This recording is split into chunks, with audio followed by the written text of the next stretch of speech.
بسم الله الرحمن الرحيم. تبارك الذي بيده الملك وهو على كل شيء قدير، الذي خلق الموت والحياة ليبلوكم أيكم أحسن عملا، وهو العزيز الغفور، الذي خلق 7 سماوات طباقا، ما ترى في خلق الرحمن من تفاوت، فارجع البصر هل ترى من فطور، ثم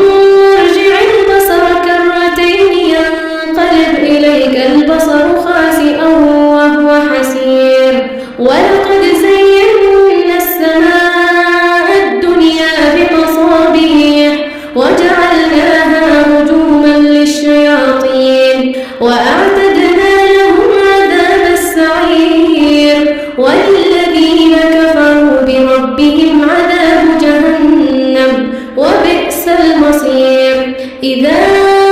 ألقوا فيها سمعوا لها شهيقا وهي تفور تكاد